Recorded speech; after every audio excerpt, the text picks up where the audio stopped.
My name's Ed. I'm an addict. You know, a lot of times you come up here and you kind of trash some guy a little bit or something like this, but we have a different relationship. You know, I didn't know Mark when he first got here. You know, he's been clean more than twice as long as I have.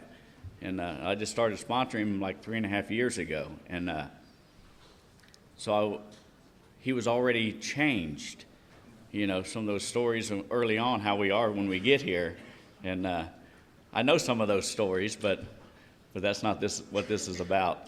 You know, we were coming over here this morning at 6 o'clock to get some coffee, and there was a gentleman in here that came up to him and reiterated what Kurt said last night about the unconditional love that this man shows. And he said that you have always been there for me. And that's how he is. I think of two words that best recognize Mark is unconditional love. No matter what, he has always been there for people. I've known people that, whether they've done him dirty or not, he washes it away, and it's about Narcotics Anonymous. And you're about to hear a really, really clear message of NA in here tonight. And I've told him he ain't allowed to go to this CRS shit. He says he's got CRS, can't remember shit. And I asked his wife, and his wife says, no, he's never missed a tea time in his life. He says he remembers the stuff that he wants to remember, but no, it's we're in for a treat this morning. I'll give you Mark H.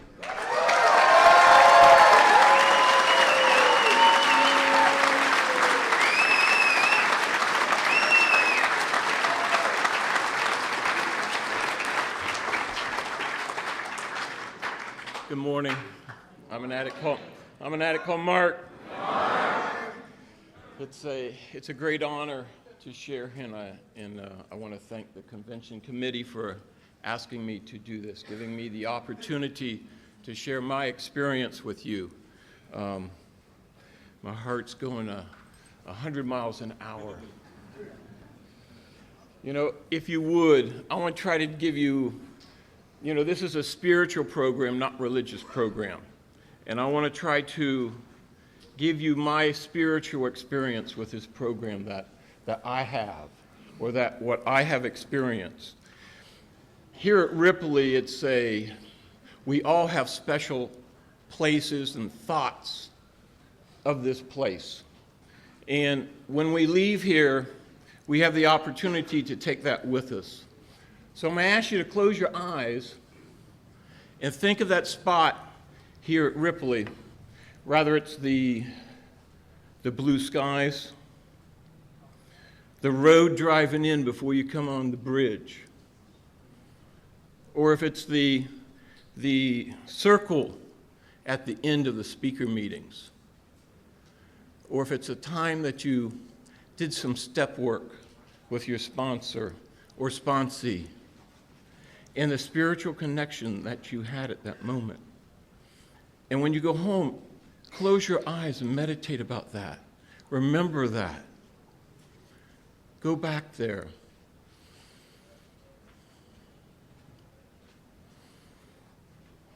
Thank you, God. As I said, I'm an addict called Mark. I've been here since I came in 1984, in September of 84. I was 33 years old, and I'm 62 now. I've grown old in Narcotics Anonymous. You know, it's a privilege to have just had this fellowship in my life. I never found a reason to go anywhere else. In Cincinnati, we had a fellowship that was just beginning when I showed up.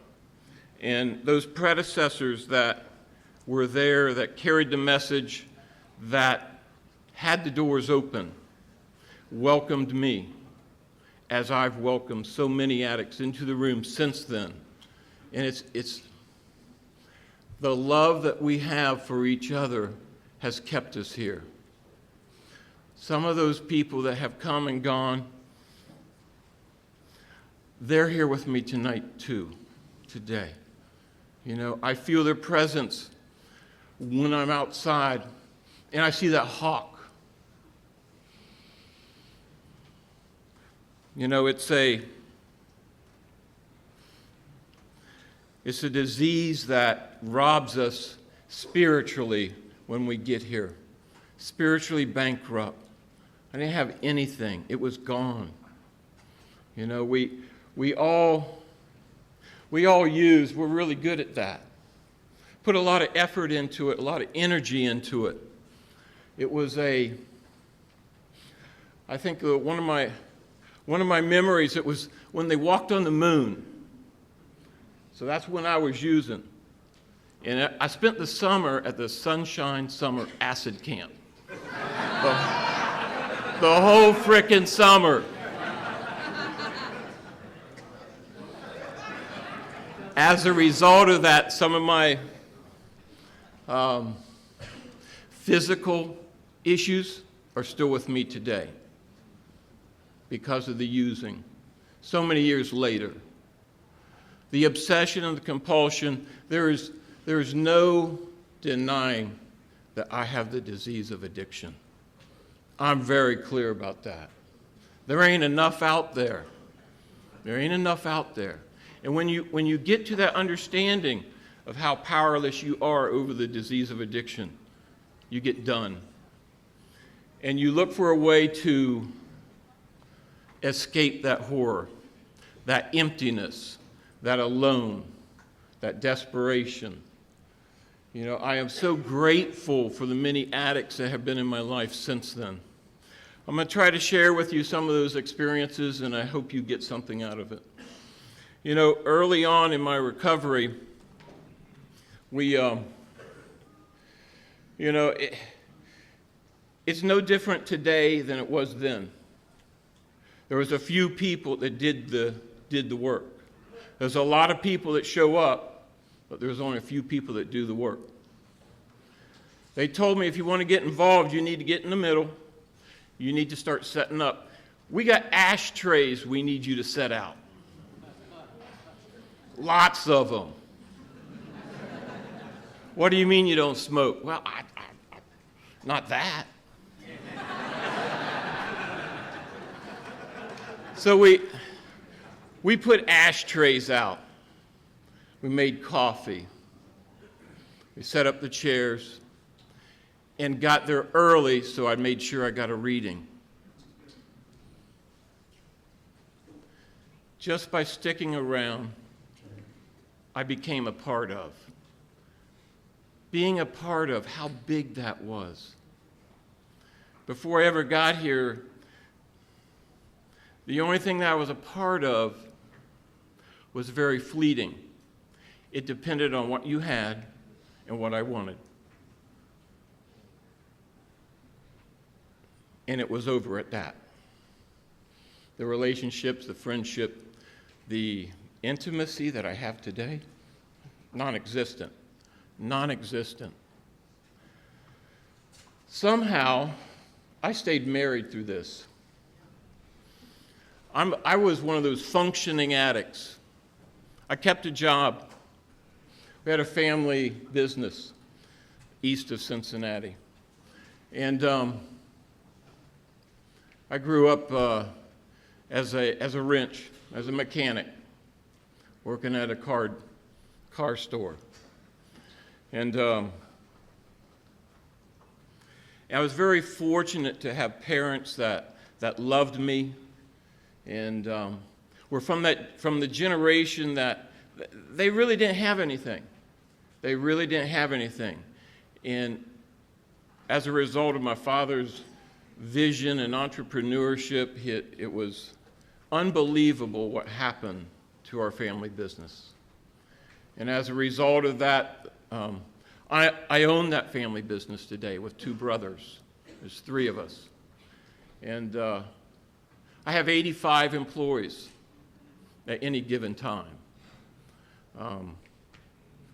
There's a lot of personalities. There's a lot of personalities.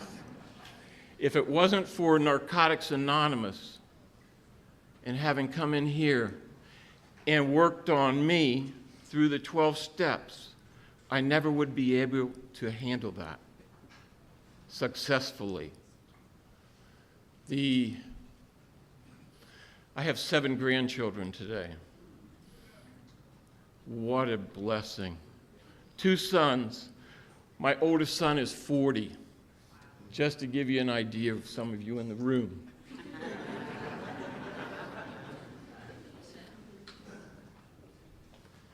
And we're very close.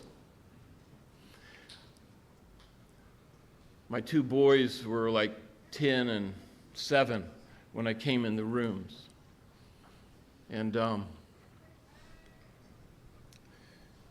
you know, they remember a little bit of it. They remember a little.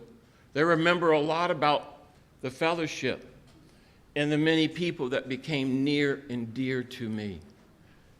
And those people grew to love my children too, the people in this fellowship.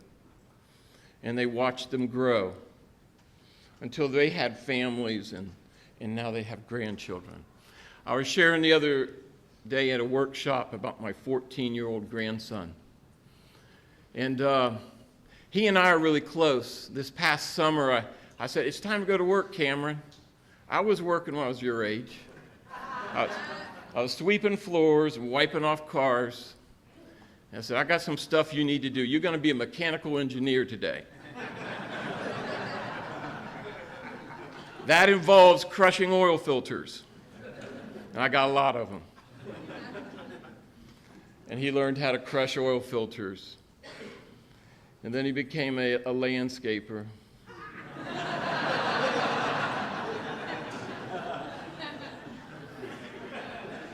He learned to paint. And he got more on him than he got on the pole. But if it wasn't for Narcotics Anonymous, I never would have that in my life. And he and I are really close because he was my first grandchild. And we've been talking. I've been opening it up to him. I said, "You know, what's going on at school? How you doing?" And he does really well. He's a good grades, and he had some birth issues and has cerebral palsy and walks with a limp, okay? Limited to that. And very fortunate, one of our members in the fellowship has helped him with orthotic to help him walk more normal. Because of the fellowship, I knew this person, and he looks forward to seeing him. The first day Cameron went in to see this gentleman, and he had to cast it. And this is a great story. Cameron's, and I gotta break some man. Mike V. Sorry. Mike cast it, and Cameron's in there, and he doesn't know what's going on. And Mike comes back into the room with a saw.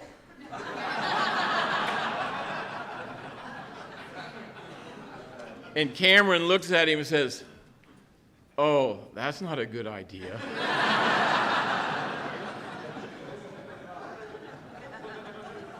You can't make that stuff up. He says the same thing about me in a Speedo. Yeah. That's not a good idea.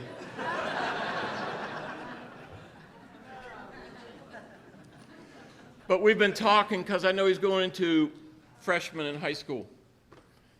And I want to let him know that I'm here for him. And my family all knows I go to meetings. I've been going to meetings since 85, 84. My clean date's February 6, 1985.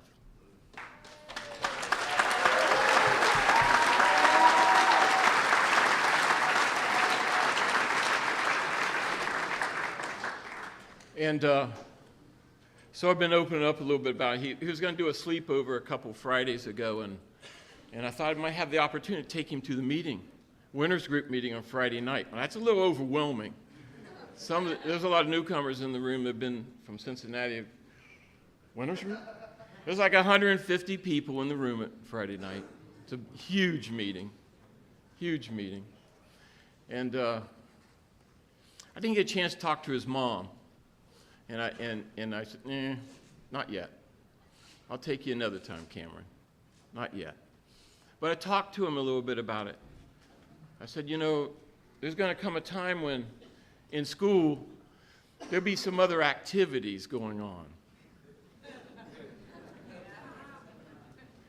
And I want you to know that I love you no matter what happens. My experience with that, and I went on and talked a little bit about that to him and shared that with him. And that was eye-opening for him. But gradually putting that out in front of him rather than shock value in your face. And it's taken years of love and of him and my family and close, and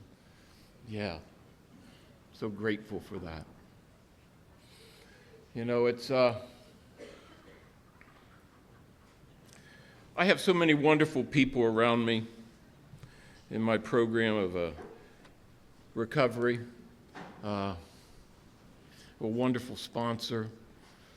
I have a home group that I don't miss. I'm there on Friday night. I'll make coffee. I get there an hour ahead of the meeting because it's that big. It's huge. Never used to be like that. And I made that my home group because that was the first meeting that I ever went to. Back in the 80s, the care units were big. And they thought I might have a problem. And I ended up in a care unit. And after about a 30-day program, it took me out to an outside meeting. And this guy drove like a bat out of hell. And not being in control myself, driving, was a little nerve-wracking. But they took me to that meeting, and I walked in, and it was like a half a dozen addicts sitting around on couches and chairs. And they were pretty scary looking. And I listened to what they say. And they said things that I could relate to. And when we read the readings, it's like, oh. It's like truths that hit me, that I knew I was in the right place. And as a result of that, in 1985, there was like maybe 3 meetings in Cincinnati at the time. And I think we started one of those at that time. So it wasn't unusual that we drove to go to other areas, to meetings. And you had to do that. You had to do that if you wanted to get into this thing. Because I used every day, just like you, several times during that day. And I didn't know how to stop. And I had to surround myself with people who were not using and trying to find a new way to live. And we went all over the place. There was Georgia Convention was a really big deal back then. And I remember in Marietta being at a Georgia Convention. I remember Jekyll Island being at a convention. I remember, I think it was Columbus, Georgia, being at a convention. The Ohio conventions in Cleveland, in Toledo. If it hadn't been for those things in my life, I don't know where I would be today. That was then. What you doing now? I still show up every day. I have sponsees that call me. I have sponsors. I did a step this weekend with a sponsee. Touched my heart. Touched my heart. I was fortunate enough to be able to do a workshop. Yeah.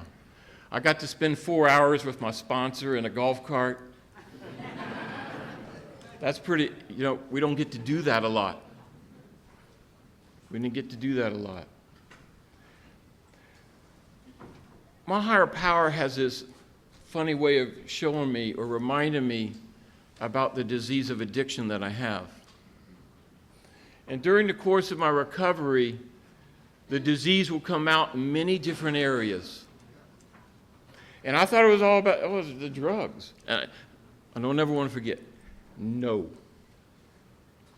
No. But there's other areas in my life that I start to run with, and I don't even realize it until I feel the spiritual change. And that spiritual change that happens to me, that I got some spiritual principles that I'm no longer doing as a result of wanting to do this. Oh, I'm not okay with that. It's kind of like the 6th and 7th step when we find out some of those defects or shortcomings that we bring in here become apparent to us.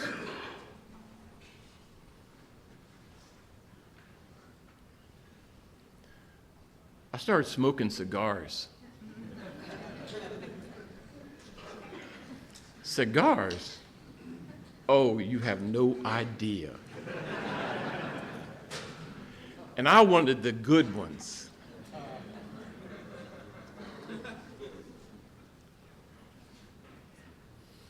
Disease of addiction, obsession and compulsion. And my higher power shows me how an addictive personality that I have and where I'll go with things. And it's like, well, I work hard. I do everything I'm supposed to do. Surely I can sit out back at my house and smoke a cigar. Not one.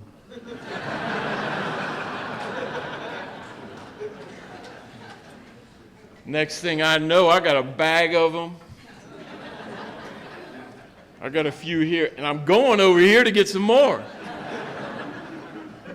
It ain't no different. Where the hell did that come from?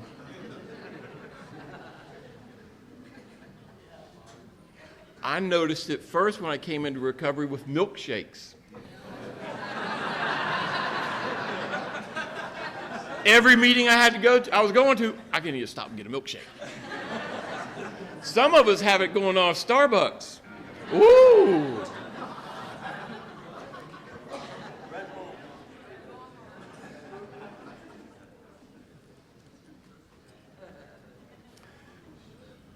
I started scuba diving in this fellowship as a result of other recovering addicts.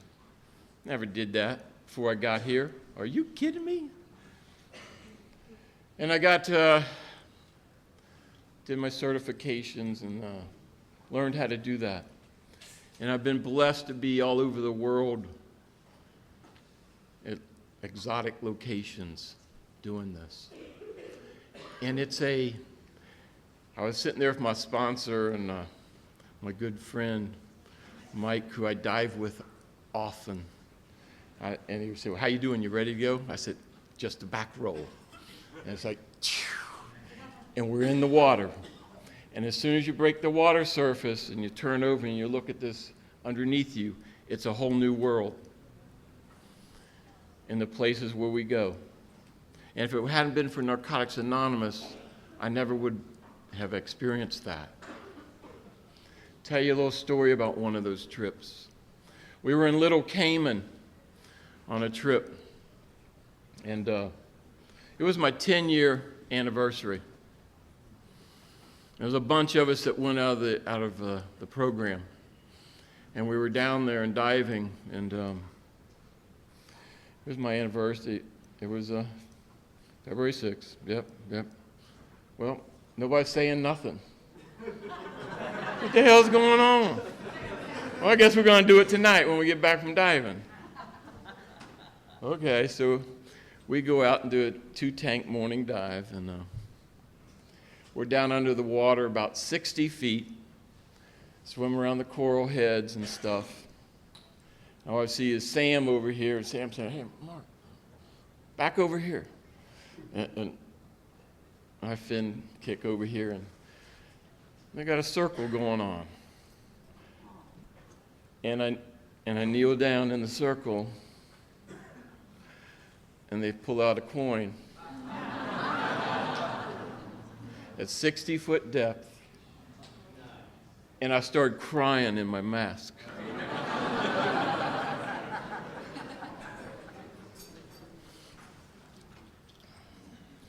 Unbelievable.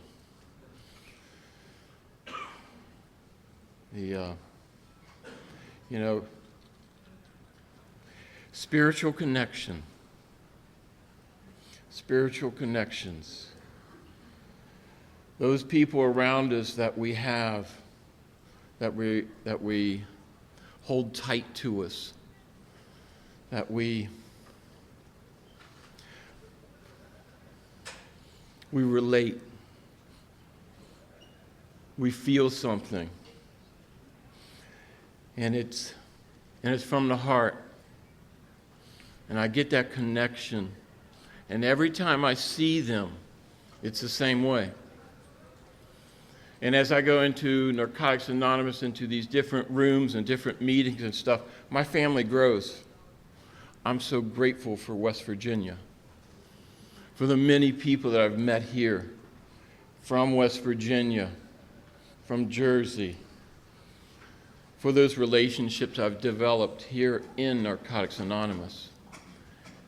If I wasn't clean today, I want to be able to do that. I would not be able to do that. Aging in recovery. I went to the World Convention last fall, and they had a workshop, Aging in Recovery. I said, yeah, I need to be there. And it's we have a wonderful new book, that Living Clean book. And it's got a little section in there on that, on the aging and recovery. And it's I don't do anything different today than what I did then. It's the first thing. I still stay clean the same way. I show up. I work steps. I surround myself with recovering people.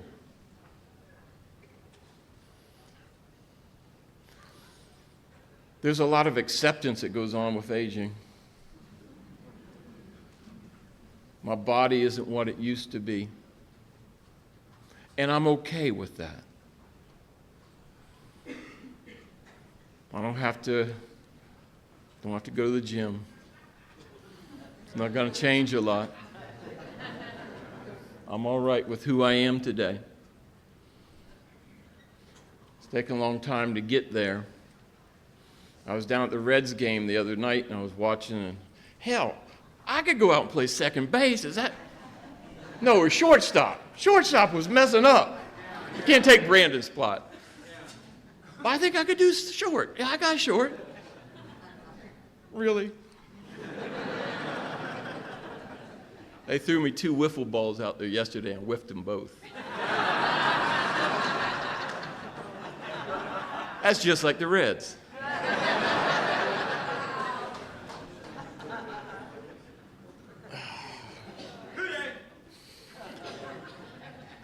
I had a sponsor for many years, and he picked up. As a result of our lives getting better and we becoming successful, had a successful business, ended up with another house up in Lake Erie, and wanted to and became more of a part of that community than this community. And it became more acceptable to, I think I'll have a drink. And what an insidious drug.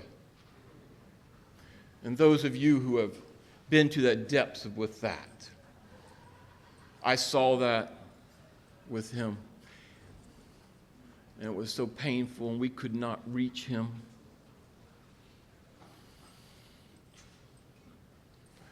You know, when you have people that you get close to and you share everything with, and it hurts so bad, and you try to do so much, and you're so powerless. So powerless. I miss him greatly. He really had a lot to do with the fellowship in Cincinnati starting. He was on the World Lit Committee and helped write the Just for Today book that you read every day. He was instrumental with that.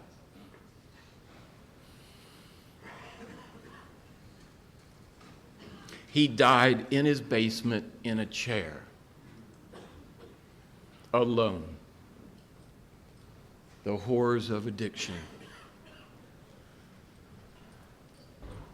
He was in that circle with me at 60 feet under the water.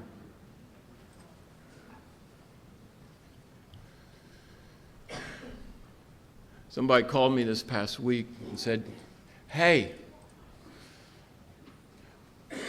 Alex showed up at a meeting." Alex is his son. And it was like, wow.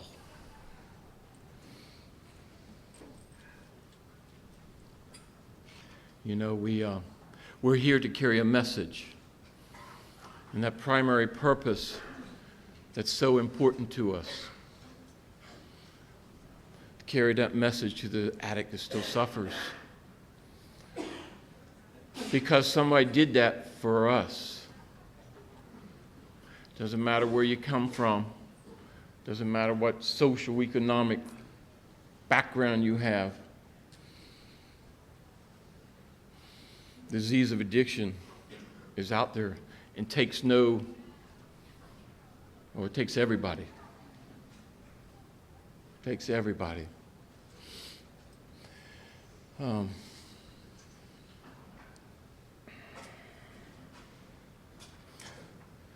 So the aging and recovery, I want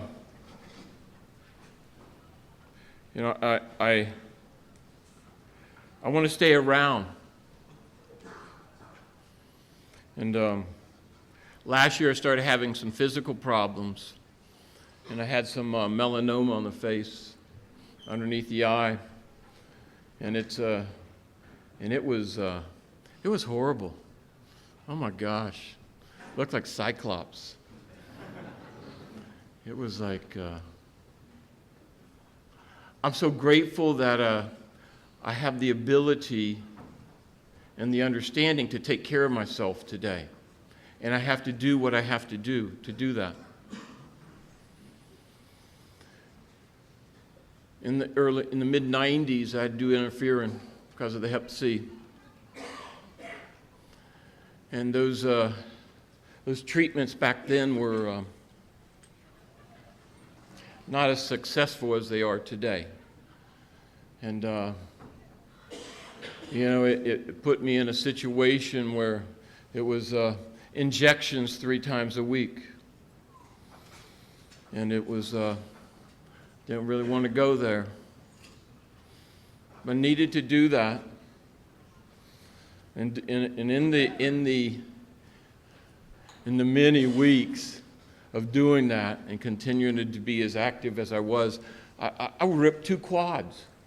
Both quads and both legs. Unbelievable. But I was one of the fortunate ones that had a rather successful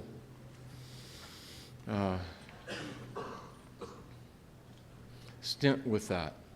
And my numbers came down. And the numbers came down. I never really drank a lot. I did a lot of other things, but I never really drank a lot, and I think that helped. And I've been clean for 10 years when I started doing that. And, it's been about 15 years now, 17 years since then. And the numbers have climbed again, and I'm going to have to go do that again. And I'm not looking forward to it, but I know that's what I need to do because of the success rate with it. And it's going to be okay. It's going to be okay. It's a part of growing older. Part of growing older. I want to do some things with Cameron. I want to take him scuba diving, you know. I want to be here next year with a 30-year coin. I want to be here next year.